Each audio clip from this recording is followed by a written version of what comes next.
It was my mom's husband. He sexually abused me from when I was 5 years old until I was 10. It was my mom that walked in and saw him abusing me. You are actually a proud lesbian. You shout it from the rooftops. Yeah. Do you feel that some of the traumatic experiences that you've been through is the reason for the fact that you are a lesbian?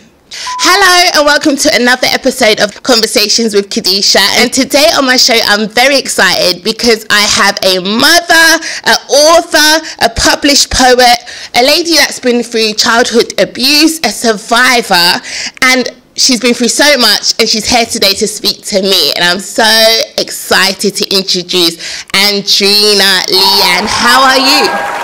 Hi Kadisha. Yeah, I'm good. I'm good today. You're good today? I'm good today. Okay, so it's been amazing weather here in London. How you been spending your time? Well, as a freelancer, I'm self-employed, so every week looks really different. Like some weeks I'm facilitating a writing workshop on self-care. Other weeks I'm talking about diversity and inclusion. Other weeks I am like promoting my book, and it's just all... It's been good. Yeah, it's very like... I'm good at multitasking. Let's just say I'm good at multitasking. Okay, there's a lot going on with you, and I really hope that in this interview people can pick up on some real gems and some sort of inspiration to really get on with life. Because I was reading up about you, and one of the things that really stood out to me is that you're a black powerful woman, and some of the things I've read, I just can't believe that you're here today, so strong, and these things have taken place. So I wanted to talk about the survivor part of, first of all, of what you've really been going through. I've read a lot. You've been through homelessness, you've been through sexual abuse, and abortion as well, and there's so much more. But what I really want to know is, how did you manage to pull through some of those things that you've been through? What have you managed to do to be here today, to be sitting here strongly? What kind of sources, what things did you use to get through it? Like, how did you do it? I think, do you know what? I'm 41 and my daughter's 20, and I feel like it's my daughter that's helped me to keep going. I think if I never had my daughter at 21, I don't think I'd be the person I am today. Like, I've had to keep going and keep pushing forward because I've had to be a responsible person for her.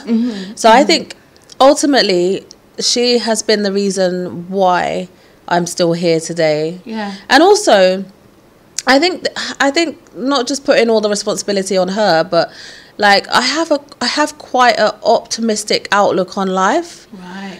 Like I'm very much, you know, when people say like, you know, your glass is half full or half empty. Like, I'm just grateful that I've got a glass. Wow. Do you know what I mean? So I feel like with that sort of attitude towards life, I just feel happy to be here. Like, I don't know how to explain that. So I think it's about the gratitude that I have for life, and also knowing that I've had to bring up my child and do the best for her. That's what's kept me going. I did do some research. We are going to talk about your book later on, but right now I did pick up on some little bits of the abuse that you went through, and one of the ones I really want to kind of go into, which is quite popular, especially within the black community, is you put up a post and you said, like, you know, it read something like, my dad abandoned me and my stepdad abused me. He sexually abused you. If you can remember what you said, you can also just recite it for us. But why was that post put up, actually? It was on Father's Day this year, actually, and I saw everyone just saying how great their dad is and how fantastic. Like, happy Father's Day to all the fathers who are doing this and doing that. And I just felt really resentful. I was I just felt like not all fathers deserve their flowers on Father's Day. Like, what about us, the ones who are not happy around this time of year? Because there's all these public holidays that are just kind of like thrown at us, you know, in a consumerism kind of way. Yeah. That actually have an emotional impact. So when I was scrolling and I saw all these posts about people bigging up their dads and stuff, I thought, do you know what? I'm just going to put it out there. I'm just going to say something like, you know, my birth dad abandoned me, my stepdad sexually abused me, and my granddad, who was like the only dad I had, was the only man who loved me, and he died, R.I.P. So yeah, I remember getting a lot of comments in support of that, actually, because it was very harsh. I did think like, whoa, like, you know, but I think I was just really annoyed that day. I was really annoyed. I was really annoyed by how so many dads out there were just like getting their props, and it's like, and there's like so many dads out there that are no good, and because of the society that we're in that says, you know, honor your mother and father, don't speak badly of the people who gave birth to you, it's like we have to sit there in silence and think, well, these guys are just living their life after they've inflicted trauma on us. And it's like, I was like, no. I did post it and think, oh, maybe I shouldn't have said that, and then I was like, no, actually, like, I can say, it's my truth. I can say what I like. People are frightened to speak about it. And if they do go to mum or whatever, it's like, she doesn't really believe it, you know, and they tend to take their stepfather's side. I wanted to know, really, what steps you took to actually, how was it when you did you ever go to mum and speak to her about it, or did you go to any family member? What did you do? Well, fortunately for me, my story is probably not as common as everybody else's. Like, my story isn't about this is what happened and I went and told somebody and I wasn't believed. That's not my story. It was my mom's husband. He sexually abused me from when I was 5 years old until I was 10. And the reason why it ended in the first place is because it was my mom that walked in and saw him abusing me. Wow. Yeah, so she was on her way to work, and she left me at home with him. She left, and within about 10 minutes, I'm not sure how long, it was a short time, I remember her, because we lived in a masonette, I remember her, like, I heard footsteps up the stairs, and then her rushing into the room, and then he threw me off on top of him. He threw me off onto the floor, and so I didn't have to come out or explain that. Do you know what I mean? Like, because she saw, she did the right thing, and it's only in adult life, you know. She did the right thing by calling the police and getting him arrested and him spending time in prison and stuff like that. But it's only in adult life that I've realised that she made that choice, where there's a lot of families, mums in particular, that may not have made that choice to call the police. And based on what she saw, it's really weird, because in my head I'm like, of course she was going to call the police. Like, what else was she going to do? She saw for herself. But I've learned through, like, reading other people's stories and researching, like, childhood sexual abuse and stuff, I've realised that actually that's not very common. No. Like, there are people that wouldn't have made that choice to call the police and have their husband arrested and stuff like that.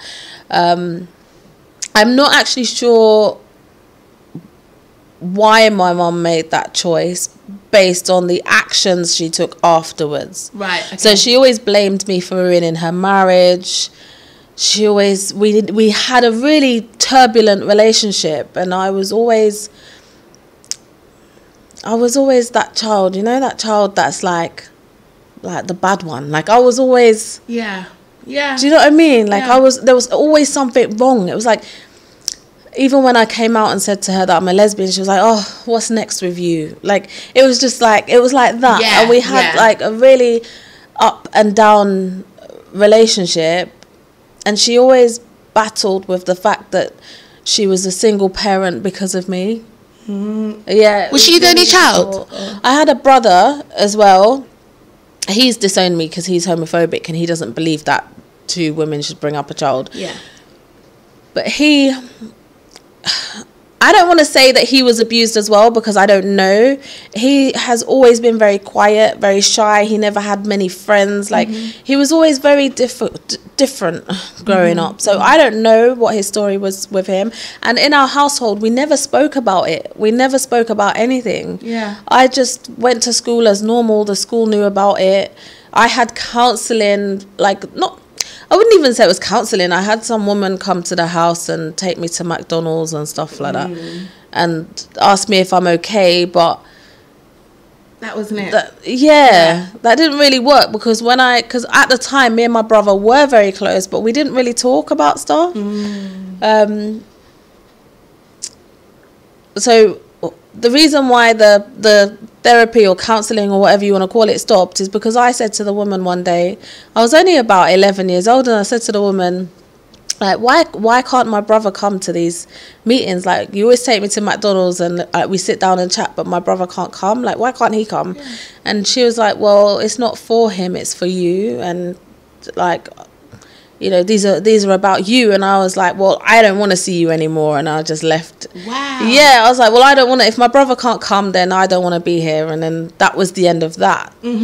She didn't see me anymore. And I didn't get anybody else. And then there was no explanation. I was just left to my own devices. And that's when I kind of just went off the rails, started smoking and drinking and doing all sorts to kind of deal with my own stuff.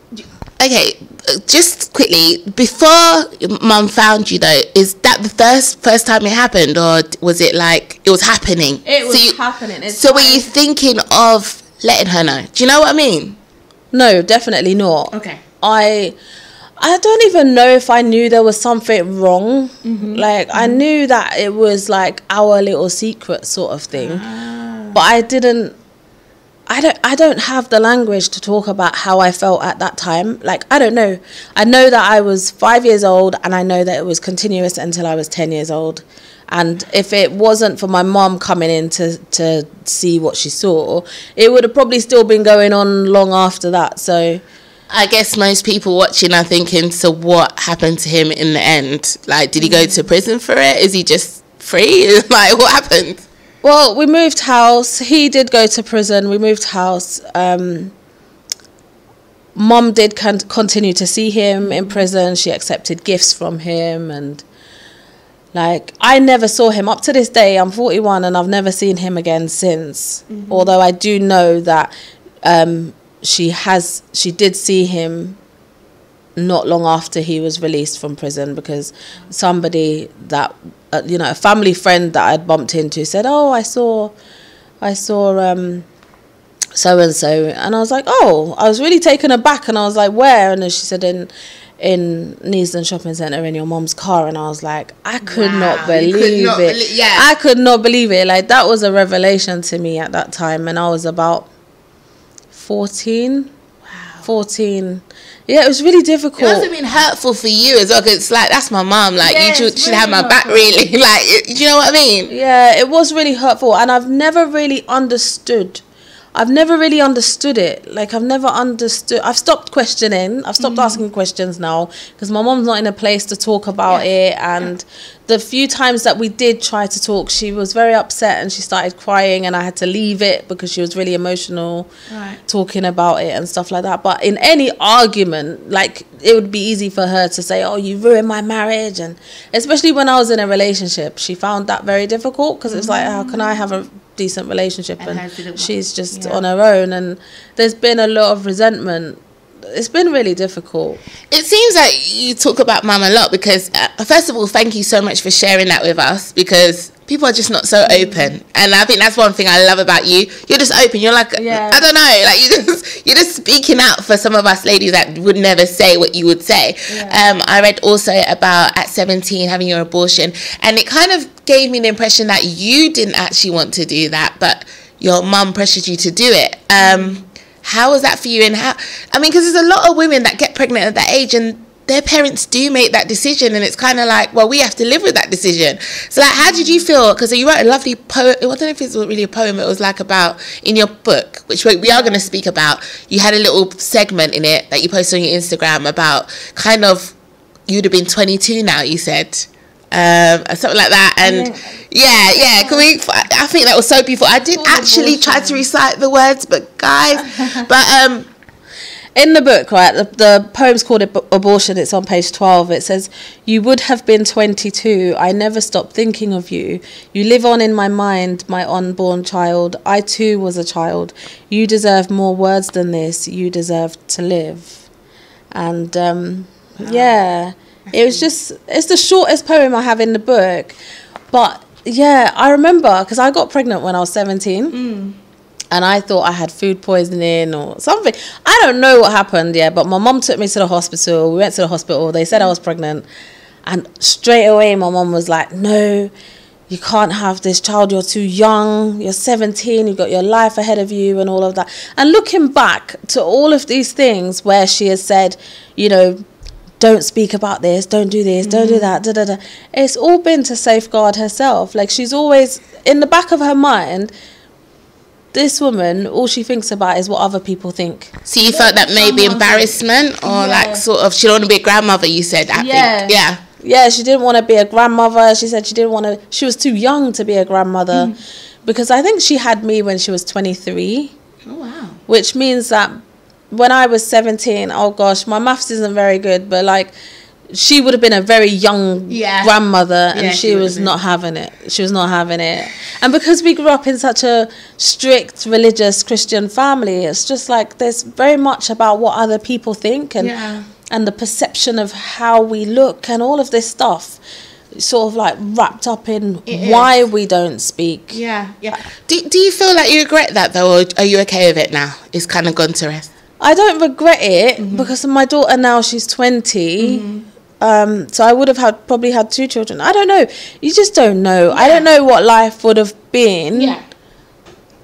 I don't know what life would have been like if I'd had that child at that time. So she might have had my best interests at heart. But looking back, I don't think it was more about me. I think it was more about her and how it would impact her life. All right, so now fast forward, you are actually a proud lesbian. You shout it from the rooftops. I'm lesbian and I'm proud, okay?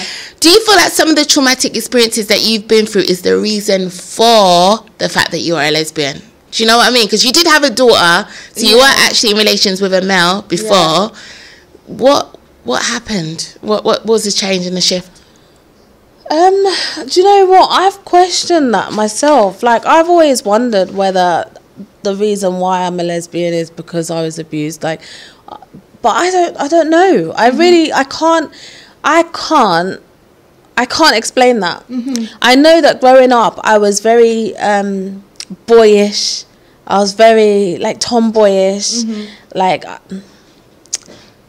didn't really like feminine clothes. Like, you know, I rode a moped. I bought a moped when I was 17, and I was very boyish. I was one of the boys a lot. I hung around with boys. I didn't really get on with girls.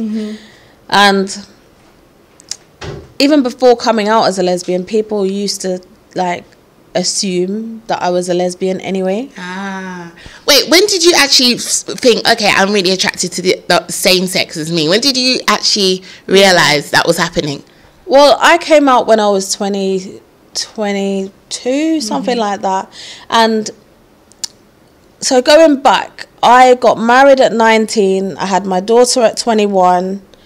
And 2 years into that relationship, after having my child, I decided I was a lesbian. Like, I wanted to be with women. Wow. I didn't want that relationship. I didn't want to be with him anymore and stuff like that. So, but I can't tell you if being a lesbian is related to having been abused, because I don't know. I don't hate men or anything like that. Like, into them. I just don't. I think for me, I think deep down I knew I was a lesbian, but I wanted to just follow the right thing to do. That's why I got married at 19, had Renee at 21, and then came out after that.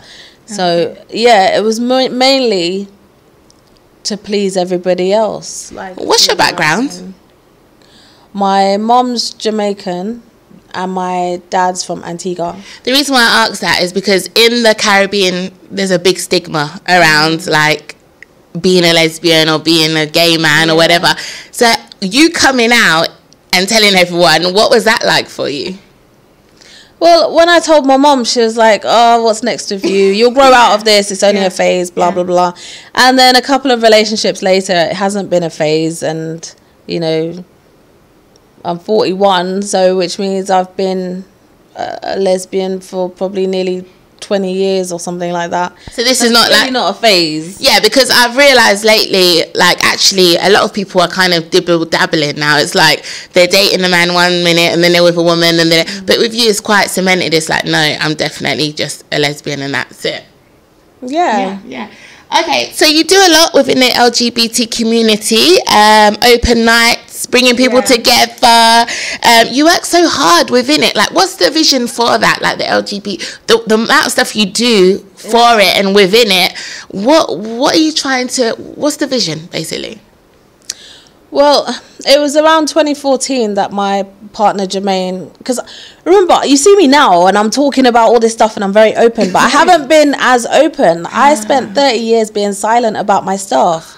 I never spoke to anybody about anything. I only focused on work. I didn't care about anything. I pushed it down and just got on with it. But then this relationship that I've been in for the past 10 years, like, it's been the most nourishing relationship I've had. And in 2014 she said to me, you know, she's good at journaling and writing down and stuff, and she was like, you know, it would really help you if you would write down how you feel. Like, you've been through a lot of stuff, you don't really talk about anything, but you get angry so easily and all that. It might help you to just write how you feel.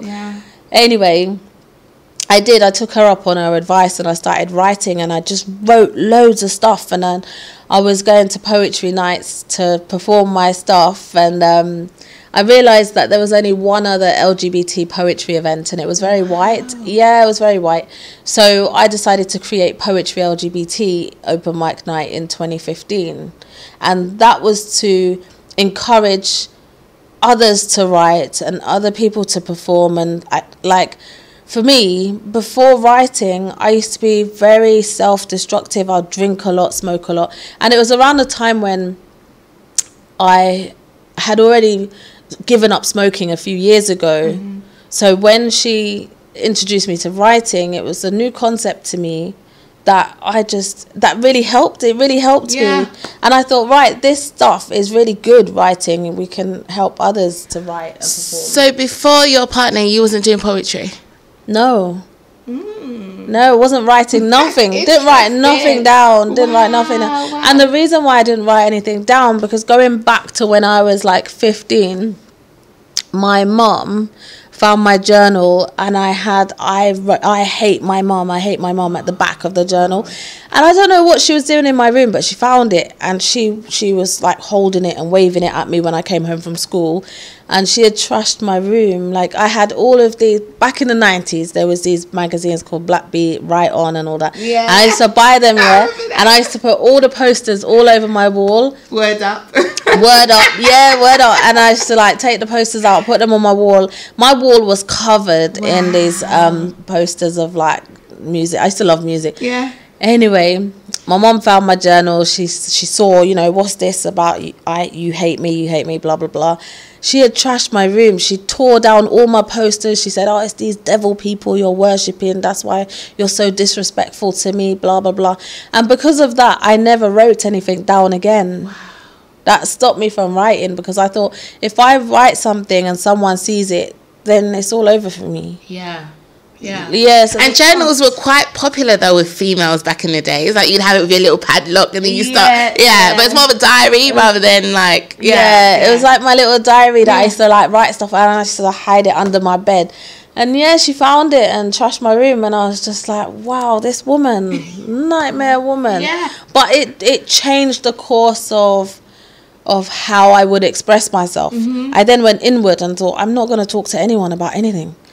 I'm not gonna write it down either, because someone will find it and they'll know what's inside my head. Like, it was just like, I ain't writing, I ain't talking, I ain't saying nothing. And I kept silent for 30 years. And now you're just open. Now I'm just like, no one can shut me up. I'm talking about everything.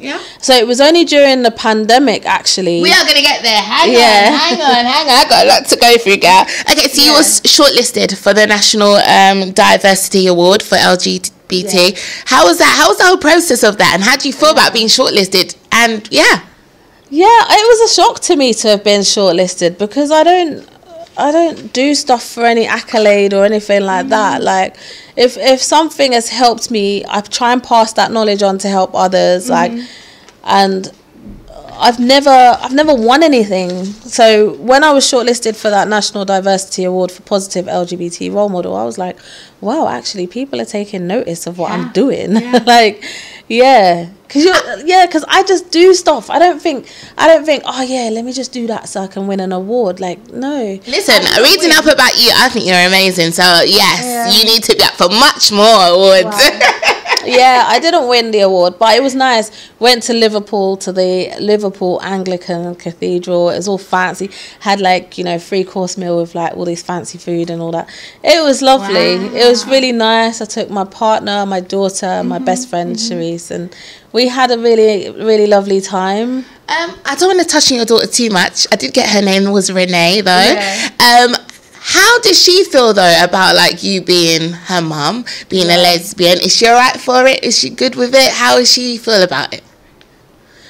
Well, we've had really, like, with regards to my sexuality, we've had quite a lot of ups and downs. When she was younger, she wasn't happy. Right. She wasn't happy because she didn't like the fact that I was with a woman, because, like, I later found out that it was my mom telling her things in her ear, saying, it's wrong to be with a woman and blah, blah, blah. And all this time, I thought it was her dad, Wow. I thought it was her dad trying to poison her against me. Yeah. And it was my mom. Yeah, I discovered that a couple of years ago, actually. She told me. How is she with your partner, though? Is she good? Is that right? Yeah. Wow. Renee's fine. Like, she loves me. I'm like the one constant, consistent person in her life, and everything I do is for her. That's it. And I wouldn't say she's spoiled, but she's loved unconditionally, and she knows it. Yeah. So we have a really good relationship. She comes to my poetry events, and she sits in the front and she's like clapping at everyone's poetry and stuff like that. Yeah, she's really supportive. Nice. She's one of my biggest supporters. Whereas in the early days it was a bit difficult, because I feel like she was being influenced. But and children are quite impressionable, isn't it? Yeah, very, very.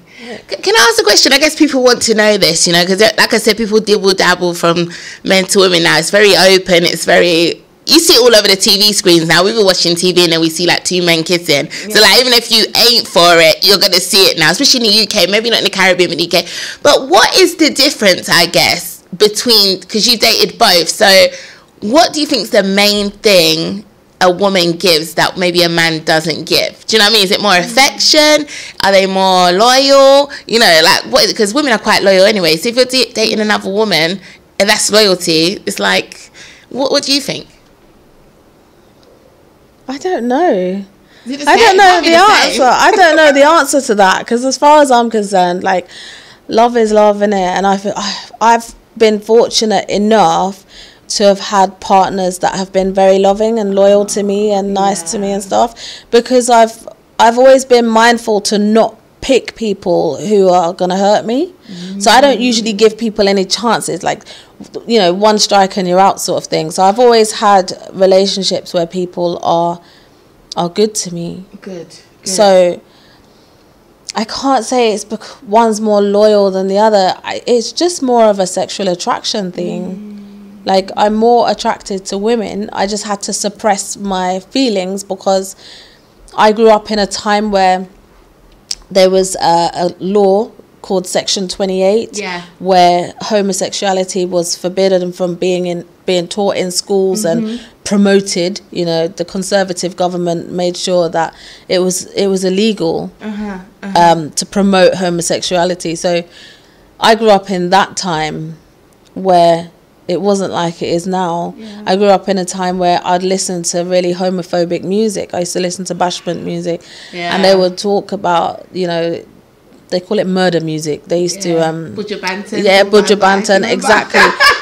So for me, it was like, it was always like in my head, it's like, okay, so I have these feelings, but it's wrong. Go and marry a man, blah, blah. And then it was just like, I actually don't want to be with a man. Yeah. And I want to live my life. I don't care what anyone else thinks. And I've met her partner, and yeah. Okay, so let's fast forward. So in 2019, you decided you're quitting your job. Yeah. Now, December 2019. Okay, by going by everything that I've read before 2019, like your homelessness and whatever, I wouldn't think that would be something you would really consider, because you've been through life where it's been a little bit tough. So what really came to your head? I mean, it was pandemic as well. Like, what happened, girl? It was 3 months before the pandemic. I think I was on a well-being journey. Like, at that time, what was I doing? I was the occupational health business manager at the Whittington. Not a bad job. No, I loved it. It was all right. Well, I didn't love it. I think that's an exaggeration, But it was quite well paid. I was able to get a mortgage and all that stuff. But at the time, do you know what it was? It was in 2018, I had broken my silence about the abuse. It was in March 2018. The theme for International Women's Day was protest. And breaking my silence was my protest. So I wrote that poem, No Longer Keeping Secrets, and performed it for the first time at an event where I basically told 200 people that I'd been abused and that. And it was emotional because I was crying and reading the poem, and it was really difficult. And then I felt really vulnerable and exposed. I was like, oh my gosh, like now everybody knows. I just felt like really, I was open. I felt really open. And then, like, because I didn't remember who was in the room, I was like, you know, do these people, will they see me on the street and judge me? I don't know. I just thought, you know what, I'm going to share the poem on Facebook. I thought I'll take ownership of these words by sharing them on social media. So I shared the poem a few months later on Facebook, and everyone was just like, you're so brave, you're so courageous, you're so this, you're so that. And then it was in and lots of people also said that happened to me too. So I realized that by me speaking my truth, other people were able to express themselves as well. And then October of that same year, I took part in a Channel 4 program where we went to Germany. They sent me to Germany for 10 days on a retreat where I had to like have massages and eat healthy food, and like it was really nice for 10 days, and do yoga and all of that. It was really nice. But what it meant was that I was by myself for 10 days in another country, and when the cameras were off, I was sitting with myself, and all I could think about was like what I had shared during that year, and talking about the abuse, and how many people have contacted me and said, wow, you're so brave for sharing, and all that stuff. So then December came of that year. No, it was the next year. December 2019 came. What had happened was, I said, right, we're going into 2020. I want to spend the rest of my days talking about abuse and talking about trauma and helping other people to talk about their stuff. So I cut my hair. I cut my hair and joined Instagram. And called myself survivor.andreena.leeanne. And then started posting about all of this stuff, like trauma and all this stuff. And then thinking I'm going to be this inspirational speaker. And then the pandemic happened. You are. Well, I thought I was actually going to be talking about trauma, but what I realised at that time was I hadn't had any counselling to process my stuff. Because I was silent for so long. Yeah. And then I shared what I shared. I needed to do more work on me. Yeah. Like, so I signed up to some counselling, had some counselling. And then I realised that through counselling, I realised that I parented myself. And I've actually done quite well considering like what I've been through and stuff like that. Like, yeah, I've learned a lot through attending those therapy sessions. But also, I don't think I was quite ready to share all of that stuff. Do you know what? I wasn't ready for all of what I learned about sexual abuse and other people telling me about what they've been through and reading things and going on YouTube and watching people share their stories. I wasn't ready for all of just how twisted and how complex and how all of this stuff like that's like suppressed and secretive and all of that. I wasn't ready for all of it. Like, I didn't realize how common it was. I didn't realize even like I've just been discovering so many stuff. Like I went to this Women of the World festival thing. They had this thing called the Shameless Project, and it was where they were talking about people who have been raped and abused and stuff like that, and they had panel talks and stuff. And it was only when I was sitting in one of the panel talks, when I was in the audience and listening, that this woman basically said that people who have been sexually abused, have been repeatedly raped. Like, I never saw myself as like having been raped. Do you get it? Yeah. So it's just like I've been finding out all these new revelations and like understanding my stuff. It's deep. So actually talking about it openly is quite hurtful. It was really hurtful. So then the pandemic happened, and then the pandemic happened, and all I could think about was all of those children who are at home with their abuser. So you and Renee started gift boxes. Yeah, so we did birthday boxes to help struggling families during the pandemic, and we thought about those little kids who were being abused. We thought about little kids who weren't able to celebrate their birthdays. So we created this initiative, and at the same time, I wrote a poem called Child Abuse. And then I thought, you know what? I need my poems in a book, man. I need people to know, like, that writing is healing. I need people to know that they're not the only ones in what they've been through and stuff like that. So I poured all of my poems into a book. I contacted an agent and Team Angelica Publishing, and he said, yeah, I'll take on your poems. And yeah, July 2020 I got the test copy of my book, and then it was published in October 2020. But during that time, it was the birthday boxes that actually saved me from having a breakdown. You know, talking to you right now, it's even like making me feel a little bit emotional, because I'm thinking to myself, right now as we speak, there are children going through this right now, and commonly it's the men, stepdads, that mums bring into the homes. And I think really women need to be checking who they're bringing around their kids, especially if they're not the fathers. Just assess people, you know, even though they're nice, like just bringing any man into the home is just not the right thing to do. I mean, that wasn't your case, but these are what's happening, you know, right now. Okay, let's talk about the book Charred. Okay, this is the book, guys. This is the book. Okay.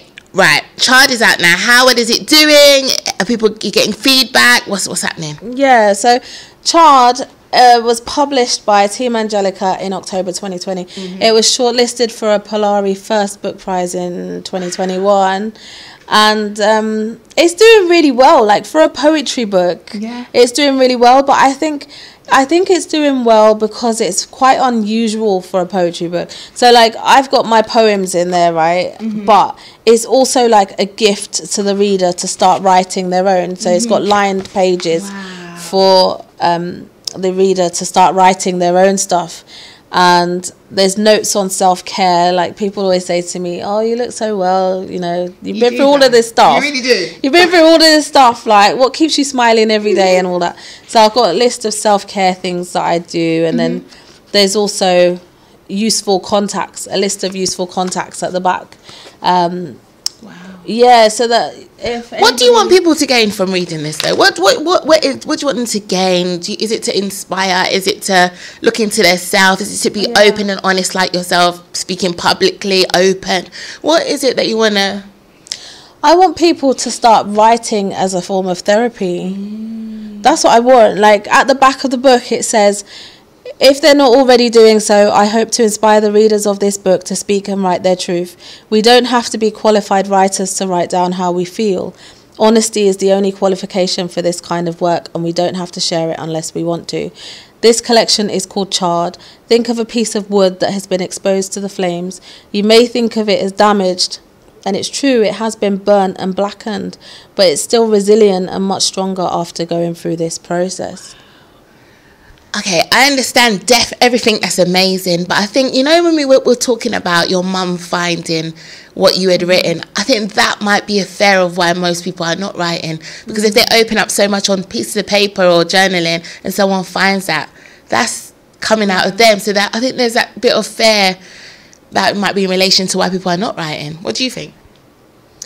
Yeah, I think there's many reasons why people don't write and really express themselves like that, and it's usually, but I found that it's usually because they don't think that what they've written is good enough. Okay. I think it's because we live in a culture where you have to be like really good at something for it to count for anything, and I'm just like, actually, who is the judge of what's good and what's not? Like, writing has really helped me. It can really help you too. Try it, see if you like it, and you don't have to share it with anyone. That's it. And that's it. And most people who I've come into contact with that have started writing for the first time have said how much it has helped them. Especially looking back, because you can write today and next year look at it and think, wow, is that where I was last year? Exactly. Andreena, I'm going home to write now. I want to just say, is there any socials that you can shout out, let people know where you are, where to find you? Yeah, I'm on Instagram at survivor.andreena.leeanne. I'm on LinkedIn, Andreena Leeanne, Facebook. You're everywhere. Yeah, I'm just myself all the time. I just want to say before you go, okay, like, thank you so much for giving me the opportunity to interview you. I think you're so amazing, and there is so much more to learn about you that I can't wait to get into the book. Chill out, take some advice, take some gems from this interview, start writing, and a little bit Andreena Leeanne in me, right? I think I got. And how was it like being on my show? Oh, I love it. You've got a really nice, bubbly personality with it. You're very open to listening. Yeah. Like, I felt that you were listening to me when we were talking. Yeah. But thank you so much for coming on the show, and hopefully I will see you again. What are you attracted to this book? No, there's actually well-being affirmation cards. Okay. Yeah, so this is the next thing I've been working on, because once you have a book, everyone says to you, oh, when's the next book? When's the next book? And I'm like, actually, I'm not sure if there's going to be another book, but there will be well-being affirmation cards. So, if I just pull one for you. Oh my gosh, I'm scared. Let's see. I wish I had them the right way round. First, hang on. Right, so if I just pull, so they're called, this is 52 well-being affirmation cards. At the back it says, the most radical thing you can do is take care of you, because there will only ever be one you. And if I pull any random card, so this one says, I choose well-being, happiness and joy. Okay, I want to choose one now, please. Yeah, so you can choose one. And you just alright, let's see what's in there for me. Alright, you can pick one. Oh gosh. Yeah. Let's see what this is then. Courage comes in many forms. I am courageous. Yeah. There you are. So where do we get these from then? Well, at the moment, these are just mine. I use them in my workshops. Okay. And at the moment, I haven't mass produced them yet. Okay, so they're coming. They are coming. Okay. I'm just perfecting them first. Okay, great. Yeah. Well, I want to say thank you for coming on my show. It's been amazing. Guys, thank you very much for watching. Subscribe, like, share, do what you got to do, and go and check out Andreena Leeanne. Alright, take care. Bye.